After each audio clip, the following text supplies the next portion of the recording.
रहे थे। हम लोग रघुणाम अन्वयम वक्ष्य अभी तक चल रहा है हम लोगों का, ठीक है? अभी 7वां श्लोक है। तो कालिदास जी कहते हैं, त्यागाय संभृतार्थानां सत्याय मिति भाषिणां यशसे विजिगीषूणां प्रजायै गृहमेधिनां रघूणां कीदृशां रघूणां संभृता त्यागाय एव संभृतार्थानां। अर्थ माने कि धन, संभृता संभृतम च एव अर्थम इति संभृतार्थम, ठीक है? जो रघु रघु रघुकुल के जो राजा लोग थे, वो जो धन इकट्ठा करते थे, क्योंकि राजा लोग हैं और राजा लोगों का काम ही है धन करना, धन को इकट्ठा करना, ठीक है? तो जो समृद्ध धन था वो त्यागाया, त्याग के लिए ही वो धन को इकट्ठा करते थे, ना कि अपने शोक मौज के लिए। और सत्याय मिति भाषिणाम, मित मित माने के मित का अर्थ होता है मित्रों सीमित, सीमित भी इसी से बनता है।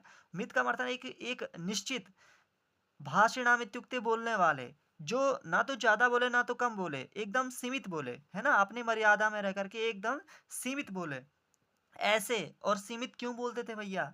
अब भाई ज्यादा, कभी आपने सोच विचार किया होगा, जो अत्यधिक ज्यादा बोलता है कभी कभी वो ज्यादा झूठ भी बोल देता है। तो ये क्या, इनका ये दृढ़ निश्चय था कि सत्याय, हमें सत्य बोलना है, इसी सत्याय, इसलिए सत्य के लिए हमें मितभाषी होना पड़ेगा। और यशसे विजिगूषणाम रघुणाम, ये केवल यश की प्राप्ति के लिए ही विजय की इच्छा रखते थे, ना कि किसी दूसरे का राज्य के हड़पने के लिए, किसी को कुछ करने के लिए।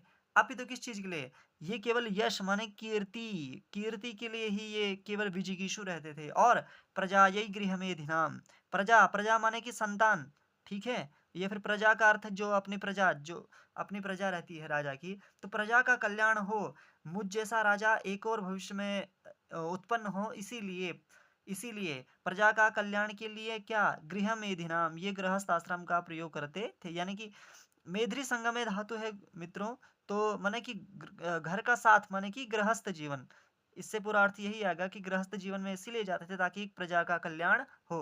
दोबारा कह रहा हूँ, सुन लीजिएगा। त्यागाय समृतार्थानां सत्याय मितभाषिणां यशसे विजिगीषूणां प्रजायै गृहमेधिनाम् एतादृशां रघूणाम् अन्वयम् अहं कालिदासः वक्ष्ये। मैं कालिदास ऐसे ऐसे रघुवंशम का, ऐसे ऐसे रघुकुल के राजाओं का वर्णन करूंगा।